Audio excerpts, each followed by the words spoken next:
Welcome back, everyone. Michael here with Offshore Citizen. A few weeks ago, I brought to you the information about the, I don't know what you want to call it, attack that the EU is doing on residency and citizenship by investment programs. Today, I'm going to update you a little bit. At the time, I had ended off by mentioning the next step was for it to go to a vote in the European Parliament in March. So I'm going to update you on that vote.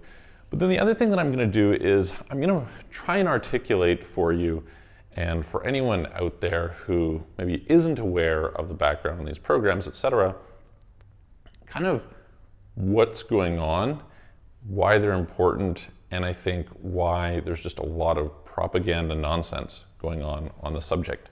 So, full disclosure, obviously, I'm somewhat biased. You know, every year we help many people to get residencies and citizenships around the world. Some of these are through residency by investment and citizenship by investment options. However, I have always believed and continue to believe that actually this service is providing a fundamental good for society. And so I'm going to talk a little bit about that today. And I would encourage you, just what I notice is there is a big propaganda media narrative taking place. It is a political narrative that's being put out there that just has no basis in reality and is very inconsistent. So I'm going to try to examine the subject from first principles for you. I'm going to explain what is going on and give, based on that, kind of my perspective of where there may be validity to some things they're saying, where there's not validity of some of the things they're saying. And I would encourage you to share it with people that you know, people in Parliament, etc., because I think that a lot of people can just really easily be swayed by these things without really realizing what's going on. I noticed this on social media. I see people's comments, and their comments are just kind of bizarre for somebody who understands what's going on. So I'll just quickly read for you a quick headline here. So the European Parliament votes to ban such programs with immediate effect as to all Russian applicants. So on March 9th, the European Parliament voted overwhelmingly to limit citizenship by investment programs in the European Union. The vote formally adopted a report by Sophie Entveld, a Dutch member of Parliament, calls the European Commission to enact legislation to phase out CBI and establish strict regulations governing residency by investment programs. Okay, so that's the start. Now, note that in the progression previously, I had mentioned there was this vote. It was overwhelmingly passed, that the next step was the European Parliament. The next step is the European Commission for it to actually become something that is going to be enacted. So it is not in effect at the moment. And what I'll read to you a little bit in a minute are there's some changes from the proposals before, which make it somewhat more palatable, and we'll see how it goes as things progress. But I'm going to read for you a few other things that are comments in here, if I can get down to them, as they kind of shed a little bit of the outlook that some people have on the situation.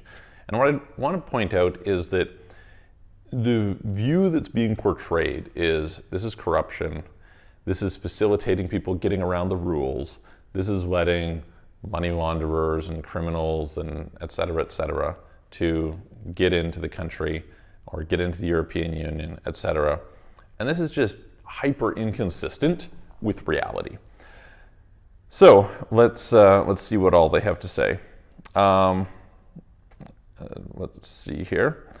So just a quick piece of background on it before I read you, or I'll just read you this part. So here's what they say.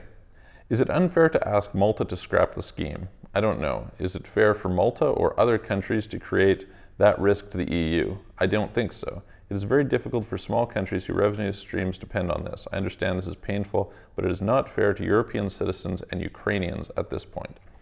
So let's start by noting this thing, because they're making this comment about, hey, Russians are applying for these programs, and we'll talk about that in a second, and this is unfair to Ukrainians. This is bullshit. Like, having these programs available to people has nothing to do with Ukrainians.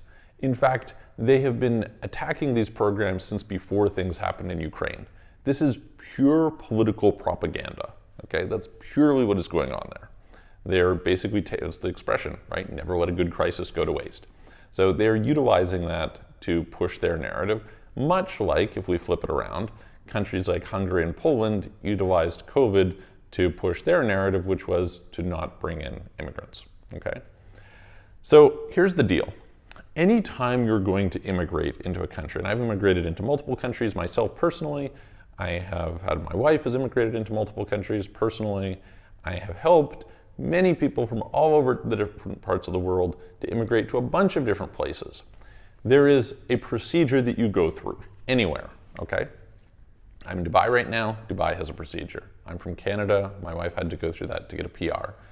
I lived in the US. I had to go through a procedure. I lived in Bulgaria. I had to go through a procedure, et cetera, et cetera, et cetera. We have clients that go to, whether it's Malaysia or Thailand or Malta or Portugal, et cetera. You go through some sort of an immigration procedure. And there's some basis on which they grant your application, okay? So in other words, what do you have? You have a country that theoretically wants to attract the right type of people and exclude the wrong type of people. This is basic kind of immigration 101 kind of game theory incentives, right? Attract the people who you think are going to be better for your country, reject the ones who you think are going to be bad for your country, okay? All right, that's point number one. And to figure this out, they have various different criteria under which somebody can have merit to come into the country. So for example, it's really common that you would grant the spouse of somebody who is a local the right to come and live there. Makes sense, right? Number two, very common that you would grant it for educational or medical purposes. So if you needed to go have an operation in the US, you might be granted some sort of a visa for that. Now it's not usually a long-term visa, but be granted a visa. If you're going to school somewhere, normally you would do this, and this makes sense, right? These people are going to come into your country, they're going to spend money going to your schools. Hopefully, if they're well educated, you're going to retain that talent. These things are pretty practical, okay? Another one are jobs. So we typically want to attract skilled workers into our countries. Another is entrepreneurship, right? We often have programs that are for entrepreneurs who are starting companies, et cetera.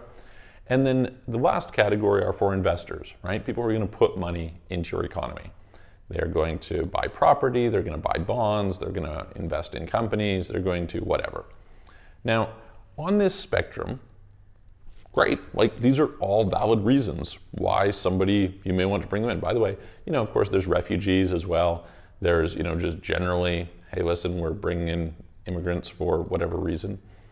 And some of these are harder to get into than others, depending on your life circumstances. For example, if you're wanting to come in and get a job, very often there's a restriction based on the type of education you have. So somebody with a master's degree or a PhD might have an easier time getting in than somebody who has no degree, right?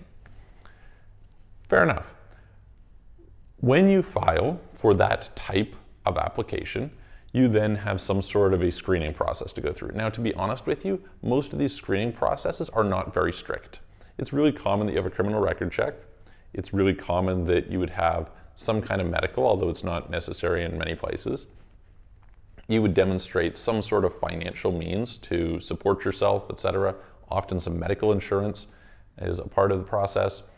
And then, kind of proof of who you are, right? And that's pretty much what you submit. Now, sometimes, you need to prove that your marriage is valid. You need to, prove that you genuinely have a job there, you're genuinely making an investment, like the genuineness of the basis under which you're applying. But one way or another, you're applying to go and have access to that country. Now, it makes zero difference, literally zero difference, whether somebody is applying on the basis of investment or a job or marriage, etc. Why should you target? Is it somehow let's just assume that there's a safety concern, right? And we'll set that aside for a second. But let's assume there's actually a safety concern, that there's a risk in bringing people from a certain place into the country that now you've got some issue, okay? All right, does it matter whether they came as a student or whether they came under a business visa or they came under an investor visa or under an employment visa or under a marriage visa? Does it change the safety what the merit was that they came under? No, absolutely not. Absolutely not. Whether somebody is coming in under one basis or another changes not at all what the overall safety is. So to target a specific basis under which somebody is coming is complete and utter nonsense. Total nonsense.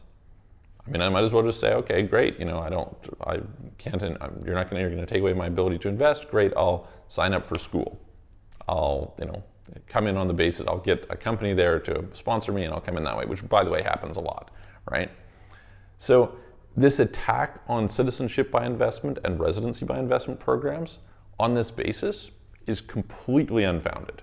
It's not even remotely accurate. So there's some idea of like, hey, why should we let these people in? Well, it's not about, they're not saying, hey, listen, you shouldn't let these people in. That might be a fair basis, right? If you were to say, well, we don't allow criminals in. Of course, most countries have a criminal record check that is required when you come into the country. Now, one of the comments they make here, which may be fair, is that the systems of some of these countries are not sufficiently transparent, and so it's difficult to do due diligence. I'll see if I can find for you what it is that they had to say here. Let's see here. So they say, as we will discuss, the risks for countries implementing CBI and RBI programs are significant, not the least of which is potential facilitation of corruption and money laundering. So we'll talk about that in a second. As the Parliament noted in its report, these risks often cannot be properly assessed due to a lack of transparency and are not sufficiently managed, resulting in weak vetting and a lack of due diligence. It is probably true that most countries have weak vetting and a lack of due diligence. Honestly, when you submit, let's say that you don't have a visa-free access to someplace like UK, and you have to sit and admit, and it takes 2 months to get a visa. I don't know what they're doing for 2 months, honestly. Because you can go to all kinds of other places and it's really quick, and frankly, there just isn't any, it's no different. You could look at a country like Canada. I was in Canada this summer and I talked to somebody who had moved there from Iran with their family. I think they said it took them 8 years to get approved or something. 8 years. What were they doing in those 8 years? No idea. No idea what was happening during those 8 years. I assure you, it was not like somebody was diligently working on this immigration file to identify whatever. Things that take a month in UAE take a year to go into Canada. I don't know exactly why they try and drag the process on so long. It's not that they couldn't go through it in the same period of time, realistically, but this is the reality. And it's perfectly fair to say that, yeah, you know what, vetting is weak. It's hard to do vetting. But the point is, that vetting is not a function of CBI, of investments, as the basis under which you get residency. In fact, I can tell you from experience dealing with clients all over the place, the vetting on investment-based residency programs, for example, the Golden Visa in Portugal, as opposed to something like a D2 or a D7 visa, is much stronger on the Golden Visa, where you have to make the investment. And why, really? The only reason for this is because of their point. They're saying, okay, great, this facilitates money laundering. All right, well, let's talk about that one directly. All right, so first of all, what is money laundering? Money laundering is hiding the valid source of illegal proceeds. So in other words, if you had proceeds of crime and then you hid that source to make it look legitimate, that is money laundering. Okay? And so what they're saying is okay, great, people are taking their dirty money and they're coming and investing it in this country. So there's this concern placed that while you're buying Portuguese real estate with dirty money. Might happen sometimes, probably does. If that person comes in not under a golden visa, does it change it at all? No. Literally, it's probably easier to just invest without the golden visa, and you can still move the money through in the exact same way. It makes zero difference. Zero difference. Okay? So, what are you getting at? It's just not, what they're saying is simply not true, meaning that it's not as though the money is somehow being cleaned through the process of these citizenship or residency by investment programs, and it isn't otherwise. In fact, another point is when you're talking about citizenship by investment programs, generally they aren't actually investments, they're generally donations. You're just giving money to the government, $100,000, $150,000, $650,000, whatever. And So again, it's not like that money's cleaned somehow. That money doesn't, like, they lose the money. So the notion that somehow this is facilitating money laundering is simply not true. Simply patently false. You can very easily, there's all kinds of people around the world who are not residents, not citizens of UK, who go and buy UK real estate, and then in the future they sell that real estate and they say, hey, where's the money come from? Well, it comes from the proceeds of the sale of, some apartment in Knightsbridge, and, they could do that whether they were a resident or not. Makes no difference. So this argument that, these programs are this big thing for money laundering, et cetera, is completely false. So that's, it's just not accurate. And the focus on it, from what I can tell, is purely one where there is a dislike in certain parts of the world for the fact that people who make money can go and utilize that money to gain themselves some sort of advantage. It's similar to what you get with the objection to private healthcare, right? The idea that it's unfair that one person who has more money would be able to access healthcare quicker, faster, easier, et cetera, than somebody who doesn't. And, I think, why wouldn't you want somebody to come to your country who's going to bring value? When somebody comes into your country and they actually just pay money as a contribution, like let's just look as a simple example. You can have somebody who's a refugee who comes in. And by all means, I'm not saying you shouldn't bring in refugees. We'll talk about that in a second. But what is that person contributing? So this person may go through, they get residency. They may contribute nothing. In fact, they may actually cost the system. And they may eventually get citizenship through that process. By the way, there's lots of perfectly great refugees who do contribute a lot and grow up, et cetera, and I think that's good. But it's unclear when you bring them in what their contribution is going to be. Whereas somebody who comes in and they just donate $150,000, which by the way represents 20% of the GDP of some small island nations in the Caribbean, and is what allows them to build hospital facilities and roads and things like this, because they aren't in a situation where they can tax their people, et cetera. So this is like one of the key ways that they generate revenue. Those people, what they're contributing because they contributed it up front. So just imagine if I say, well, normally I would have to pay, let's just say an average person is going to pay, say, $30,000 a year for 5 years in taxes. And so do you know what I'm going to do? I'm just going to write a check for the taxes up front, $150,000, and let's just skip that process. Is there something wrong with that? Like, they're contributing to the country. Makes sense to me. The country wins, the person wins. Why not? Now, some of the next concerns are they'll say that, is it fair to the European Union? Because one country, you can come into that one country, you can gain access through some particular program, and then you gain access to the whole EU. Again, this doesn't hold because ultimately you're in a situation where one way or another, the people still are going to come in. So this is true whether you're applying it to somebody who's getting a work permit or an education permit or coming in by marriage, et cetera. It is nothing unique to residency or citizenship by investment programs. In other words, the method by which you qualify for that entry does not change the risk to the overall area. In fact, you could argue that one of the concerns for UK that drove Brexit was due to people coming from other parts of the EU who had nothing to do with investment, and they went and ended up, being there and living off the system or causing crime or whatever. Certainly, when Canada opened up visa-free access to Bulgaria and Ukraine, supposedly they had increase in crime statistics because they got an influx of various different mafia people. Whether that's accurate or not, I don't know. It's hard to trust anything that the media or governments say these days. But the bottom line is that's an issue with filtering who is coming in, not the method by which they are qualified. And attacking the method is patently an inaccurate representation of what is going on. Terrible idea. Now, let's go and fast forward and take a look at the realities of this, okay?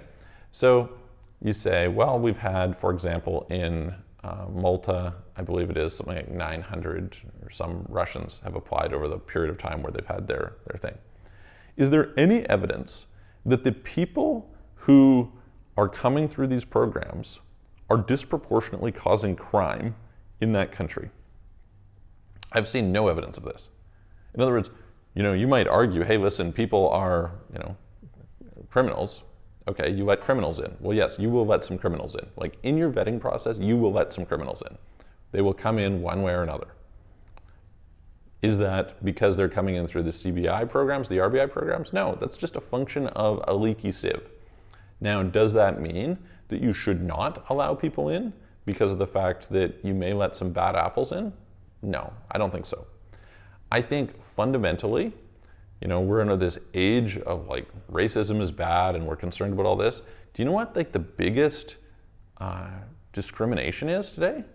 Where you were born. That's it. You didn't deserve it. It's not fair to you, etc. But you know what? You're discriminated against. In the last couple of weeks, every single Caribbean CBI program has closed off access to Russians. Is it closed off access to criminals? No. Is it closed off access to people who their source of funds is bad? Nope. Is it closed off access to people who have a connection to Putin? Nope. It's just by merit of where they were born. Literally, they may not have lived there in 2 decades, but it says on their passport, born in Russia. You have a birth certificate that says born in Russia, something you can do nothing about, okay? Now, the moral reason why we're supposed to be against things like racism and sexism, et cetera, is because that thing has no bearing on their abilities, their quality of character, etc. In other words, if somebody comes to me and they're Asian and I say, okay, I'm not going to hire you because you're Asian, that has nothing to do with your ability to do the job well. And so we don't allow that kind of discrimination. Well, guess what? The same is true for whether somebody is from Russia or from Iran or from Syria or from Iraq or from Afghanistan. The fact that they were born in that country has zero to do with their criminal behavior, whether they're a criminal or not, whether they're a good worker, whether they're intelligent, whether they can contribute, etc. It is flat out, it's literally the same as racism. It is literally the same as racism. It's just that it's politically correct because of the fact that you have a posse of people who want to push their political agenda on a particular group for a particular reason. That is it. It is not at all merit-based. Literally, it should be defended under the Charter of Rights or the Bill of Rights, whatever it is in the country that you're in, that you can't discriminate on that basis because it's just not factually accurate. It's certainly far more true that religion would play a role, even though you're not allowed to discriminate on the basis of religion, because it at least says something about your belief sets, how you're raised, etc., versus where you were born. So again, it makes just zero sense to make those types of distinctions. So I guess the bottom line is just people should be aware that countries want to find some ways to help themselves, which a big part of that is attracting resources and people. One of the ways that they can do that is by allowing those people to come in under various terms. And when somebody has the ability to contribute, why wouldn't you let them contribute in that way if it's beneficial to your country? The idea that this somehow makes things more dangerous or there's some problem, etc., has no basis in reality whatsoever. It is a function of the person, not the means under which the person came into the country. Is there an argument that some of these programs probably are not that beneficial and should probably be revised? Yes, I've mentioned this a bunch of previous times on other videos. It is certainly true that somebody buying a piece of property in a country probably doesn't do that much to benefit the country. If I was a person in charge, I probably wouldn't design the program that way. I would design the program more like what Singapore does. Singapore says, okay, if you employ 2 people and spend $150,000 a year in the country, you can be here. Then there's a clear sign, okay, I employed some people, right, great. I'm in a situation where I can go and I can, spend some money into the economy. That's obviously going to create some jobs. We're going to collect some VAT, etc. That makes sense. So if you want to argue for, hey, listen, we should change what the investments are, what the contributions are so that it benefits the country more directly, all for it. You can't make that argument for CBI programs because they're donation-based. And these you literally are just making a financial contribution, so it literally is going directly to help the country. And so, that's the case. Now, sometimes if you're a place like Spain or Portugal, a big part of the reason for enabling people to get a residency permit by investing in a property is because of the fact that if somebody wants to buy a vacation home there, it makes sense that you would give them the right to come and stay in their vacation home. You're trying to encourage tourism, etc.